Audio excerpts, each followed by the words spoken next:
यहाँ संजीव नगर सोसाइटी में आए हुए हैं। यहाँ पे नया निर्वाचन हुआ है अध्यक्ष पद के लिए। अभी नवनिर्वाचित अध्यक्ष हमारे साथ हैं राजकुमार तिवारी जी। हम उनसे जानना चाहते हैं कि उनके सामने जो अभी चुनाव हुए और उनकी जो चुनौतियाँ हैं और इस सोसाइटी को विकास को लेकर के आपके क्या आपके मन में क्या विकास करना चाहेंगे? मेरा तो सबसे पहले नमस्कार है। सबसे पहले तो हमारे ये संजीव नगर सोसाइटी ये करीबन 25 साल पुरानी सोसाइटी है। जो इस सोसाइटी में हमारे पुलिस कर्मचारियों के सभी प्लाट थे और 1997 में हमारी ये माननीय जो स्वर्गवासी श्री संजीव सिंह साहब द्वारा सभी पुलिस कर्मचारियों के लिए सभी को प्लाट दिलाए थे। जो कि उनकी एक सोच थी कि कर्मचारी अपने आने वाले टाइम में ज़मीन या प्लाट या मकान बना नहीं सके, इसलिए उनकी एक सभी लोगों को ऋण कर्जा सभी जगह से दिला के कुछ जीपीएफ से पैसा दिलवा के सभी को प्लाट दिलवाया और सभी के सपने जो मकान के थे उन्होंने साकार किया। अब हमारी सोसाइटी में सभी कर्मचारी पुलिस कर्मचारी हैं, सभी अपनी नौकरी के कारण व्यस्त रहते रहे हमेशा, जिनको समय नहीं मिल पाया। और हमारी सोसाइटी में पिछले 25 वर्षों से चुनाव नहीं हुए थे।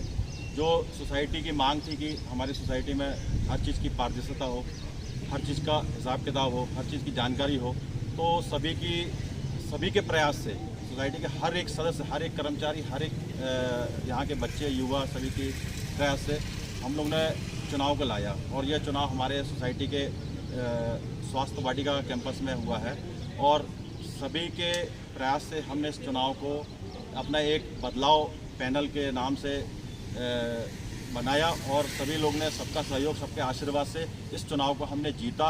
और जीत के हम आने वाले समय में सबके आशीर्वाद से, सबके सहयोग से, सबके मार्गदर्शन से हम इस सोसाइटी में जितना अच्छा हो सके हम उसका विकास करेंगे। हर चीज़ की पारदर्शिता करेंगे, हर चीज़ का आय व्यय की जानकारी हर एक सदस्य को दी जाएगी, ताकि सबका एक अधिकार है, सबको जानने का एक जानकारी होना चाहिए और सबका सहयोग सबका आशीर्वाद चाहिए। अरे जी, ये सोसाइटी में लगभग कितने मेंबर होंगे? अभी हमारे वर्तमान में जो सोसाइटी के 1000 के करीब लगभग है, 10 साढ़े 1009 सदस्य हैं, सभी लोग हैं। और जो कुछ बेचारे नौकरी के बाहर से बाहर भी रह रहे हैं, कुछ हमारे भोपाल में भी हैं और वर्तमान में भी यहाँ पर निवास है।